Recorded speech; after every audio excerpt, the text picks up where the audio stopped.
YouTube, thank you for tuning in today. This is Tito Cuts Tampa Bay at Headlines Barbershop, Brandon. And today we are gonna clean up my client Lesniel, and we're gonna give him a nice mid-bald fade. We're gonna shape up the top just to complement his head shape, and we're gonna do our best to save the hairline. We're gonna try to keep it as low as possible. We're also gonna shape up his beard, give him a nice solid shape, everything that's gonna complement his head shape. So you guys, with this type of hair texture, the first thing you wanna do is make sure that you thoroughly pick out all the hair. You're gonna wanna have all of this fully elevated to its maximum potential before you get to shaping it up. And to start off shaping it up, there's a lot of different tools that you can use, but I like to use a nice curved pair of shears. And I'm gonna pretty much use the curve of this shear while I spin his chair to be able to give it just a really nice solid shape that complements his head shape. A nice natural shape. You can see I'm actually using the chair as a tool as well. So that way I could keep these scissors in the same spot and just keep on snipping away to give it a nice round shape on top. Make sure you attack it from all angles because we're gonna want this to be as nicely round of a shape as possible. But you guys can see here from this side angle here why I like using the curved shear so much, because it really just catches the natural curvatures of his head. And that's why this is my go-to tool when it comes to shaping up curly texture like this hair. Real tight coils like this. So I'm pretty good with that being my foundation for the shape as far as the top goes. So we're gonna start off here with the FX1, the black set. We're gonna start with this clipper all the way closed. And I have it pretty close to zero gap, but I never wanna have it fully zero gap because I don't wanna cause any skin irritation. But we're gonna start off right here at this corner. And I like to start my fades off with the clipper all the way closed because when I start the fade with the clipper all the way closed, for me personally, it leaves a softer line that's easier to remove at the end of the cut. If I were to go in and do it with a trimmer, then, you know, the trimmers are set to put in hard, harsh edges and lines. So I feel like I would be making the process a lot more difficult for myself if I start off with the trimmers. So that's why I like to start off clipper closed. And that's the same reason why for my next guideline, I like to go in with the zero guard. Same thing with the lever all the way closed. And I like to give myself about a finger's width. I want to give myself a good amount of space that I could fade out here.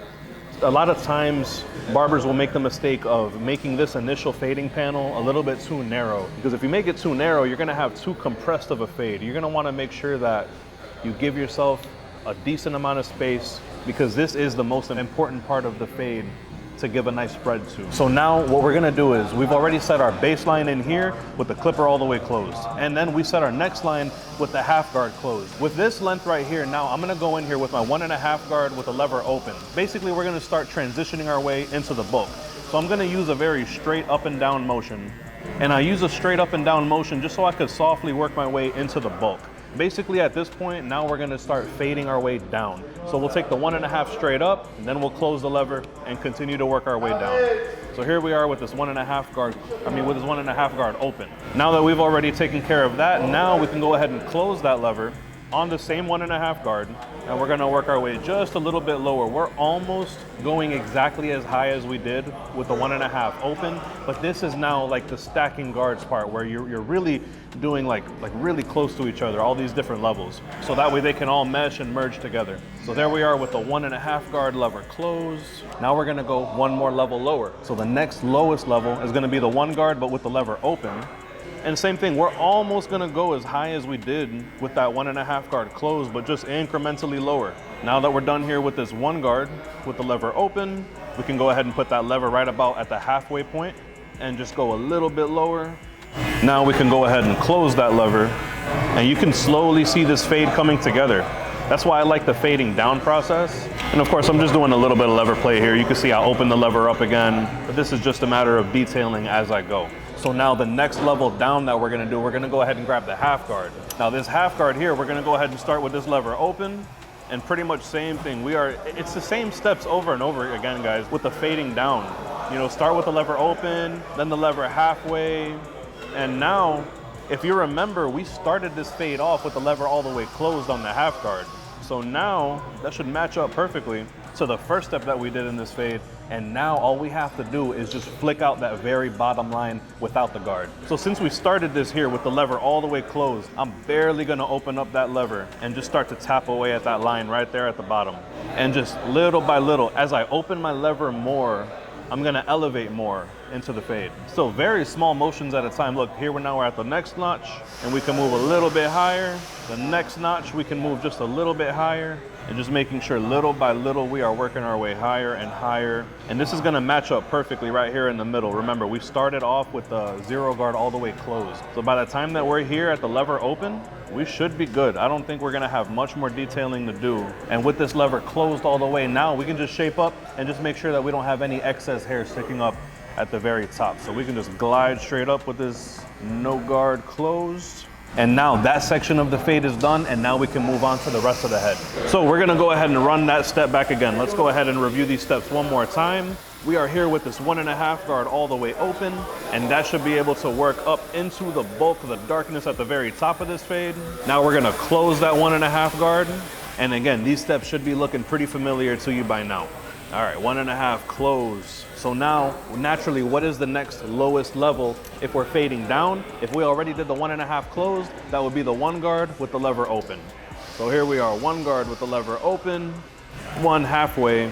And if you're feeling pretty confident, guys, you could really skip that lever halfway. You could just jump straight to having the 1 guard closed. But just for the sake of teaching everybody of all skill levels how to cut, you can go ahead and use that halfway. And now we're all the way closed. And again, remember, we are fading down. So what comes after the 1 guard closed? We're gonna be looking now at the half guard with the lever open. So we'll go ahead and start with this half guard level open, and halfway, and all the way closed. And remember, at the very closed, it's matching up to that first level that we put in, that first layer. Now again, at the very, very bottom now, all we have to do is flick out that line at the very bottom, which again, just like before, we put in with the lever all the way closed. So if we barely open that up, not even a full notch, like half a notch, just start tapping away at this line right here at the very bottom. Switching at this point to a bristle brush is gonna be beneficial just so it could keep removing debris as you fade up. 1 more notch. And remember, every single step, every time we open the lever a little bit, we are moving higher again into this fade. And if you need to do a little bit of lever play, a little bit of shaping up on the fro part of this cut, feel free to. And again, just like in the other section, I'm just gonna elevate the hair around the ridge 1 more time, just so I can make sure that the shape is fully smooth here and that there's not any overhanging hair that's gonna disrupt the overall shape of the haircut. So now we're gonna go through that fading system 1 more time right here in this last section. But just remember, guys, this is the reason why it's so important to have a consistent fading system every single time. This fading system that I'm teaching you in this video, I use it for high fades, low fades, mid fades, curly hair, straight hair, wavy hair. No matter what, I'm able to use this system to approach any type of skin fade, even if it has like a shadow fade at the bottom. That just means that you have to switch up the last couple steps. But if I could find a system, if this system works for you, wonderful. Whatever system works for you, find a good one and stick to it. Because if you have that system that works for you and you can approach every single haircut with it, that's one less thing that's on your mind, and it could help you become more efficient as a barber. But if you can be efficient, that means that you're still giving a high quality level of service, and you can have a word of mouth worthy service that's gonna get the public talking about you. Word of mouth is the best way to grow as a barber. Instagram's cool, YouTube is cool, but if you don't have the streets talking about you, then you're missing out on a huge part of marketing, which is word of mouth. Like when I was newer as a barber, I would watch all these different YouTube videos. Every time I would watch a new YouTube video and see a new fading system, I would come into the shop and try a new one.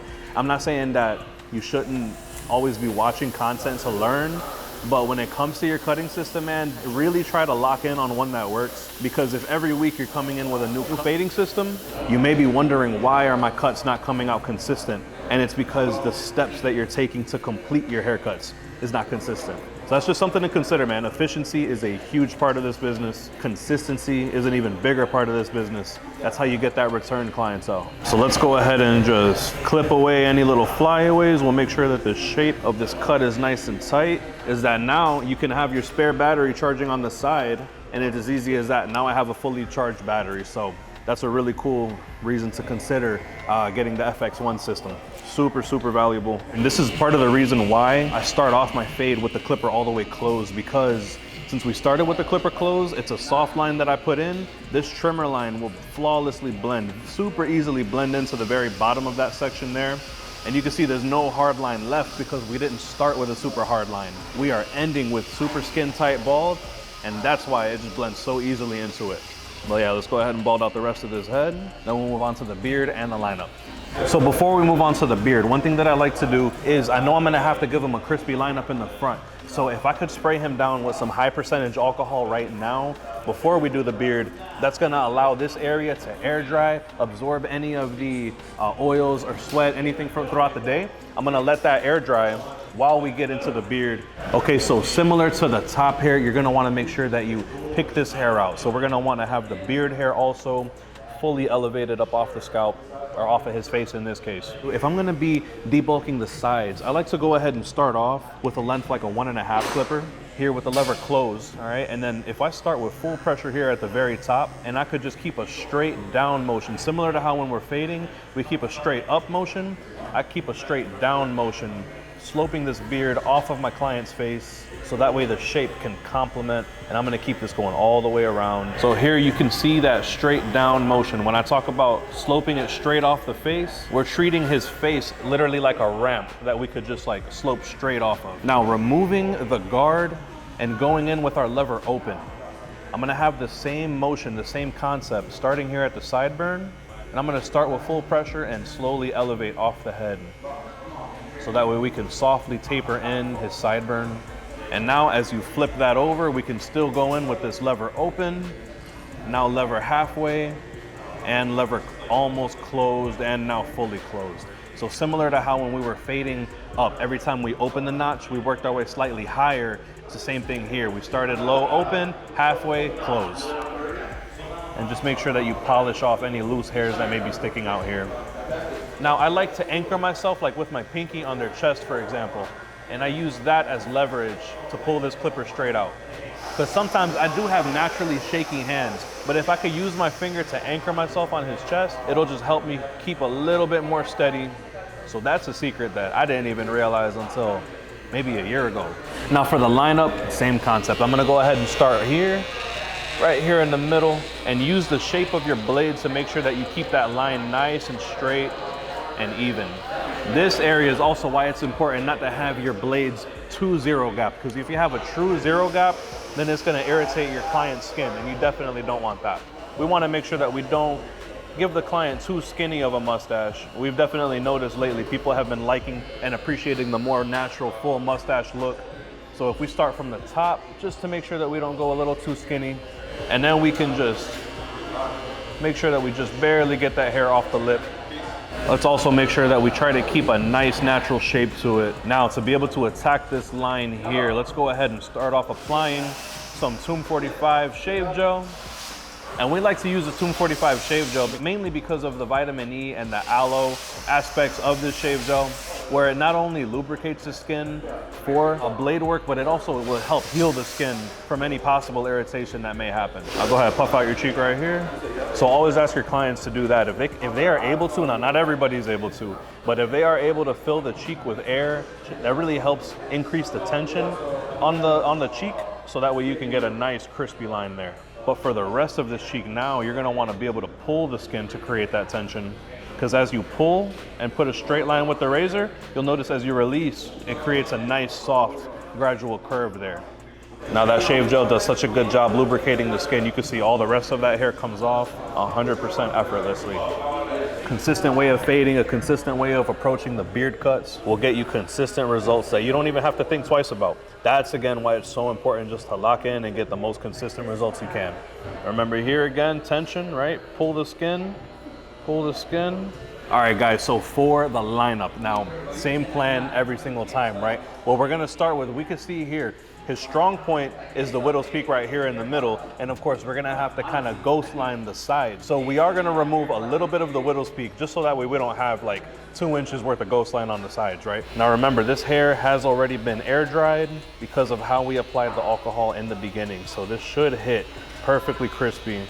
Personally, I don't like to use a lot of holding sprays and a lot of excess products. I like to just keep it as natural as possible. Like, I don't want a line to be crispy just because I use hairspray, if that makes sense. Okay, so I like that right there for my initial cut. Now, if I just turn him just a little bit to the side, gonna follow that line all the way up here to the corner. Now you can see it's picking up the little baby hairs. I mean, we have these trimmers set super precisely, not so tight that it's gonna cause irritation, but you can see like it's definitely picking up them little baby hairs that are there. And that's what we're gonna be targeting with the enhancing. So once we meet it right there in the corner, we're gonna take that sidebar straight down. What we're gonna do is we're gonna do this line as if we already have full hair there. Now you can see, we went ahead and dried out the skin, removed the excess oils already, and that's why we are gonna pretend as if there is a full hairline there, since we already plan to use enhancements in that area. So now here you guys can see the ghost line that we created, right? Acting as if that is full hair there in preparation for the enhancements. We're gonna take this clutch card, and like I said, I do have shaky hands naturally, right? So if I anchor myself on his forehead, and then I slowly bring this card right up to the line that I want, we can apply some Tomb 45 no drip, little by little. Just apply it layer by layer, guys, because you don't want to overly play your part here. And we're gonna run back the same process right over here.